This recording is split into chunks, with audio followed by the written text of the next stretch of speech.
ഹുസൈൻ അലി നയേറി.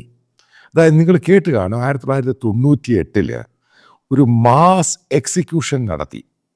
അത് ഹ്യൂമൻ വാച്ചുകളൊക്കെ പറയുന്ന ഏകദേശം 5000 പേരാണ്.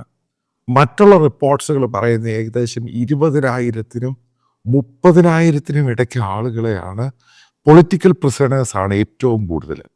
അവരെ തൂക്കാൻ വിധിച്ചു, തൂക്കിക്കൊന്നു. ലോകത്തിലെ ഏറ്റവും ക്രൂരനായ ജഡ്ജെന്ന് യുണൈറ്റഡ് നേഷൻ അന്നത്തെ സമയത്ത് പറഞ്ഞ ജഡ്ജിനെ കോർട്ട് കോംപ്ലക്സിൽ വെച്ച് മറ്റൊരാൾ അവരെ രണ്ടുപേര് വരുന്ന സമയത്ത് അയാളെയും വെടിവെച്ചത് കോർട്ടിലാണെന്നും പറയുന്നു, കോർട്ടിന് പുറത്താണെന്നും പറയും. കാരണം ഈ റിപ്പോർട്ടുകൾ ഗവൺമെൻറ് സോഴ്സുകൾ കൺഫേം ചെയ്തിട്ടില്ല.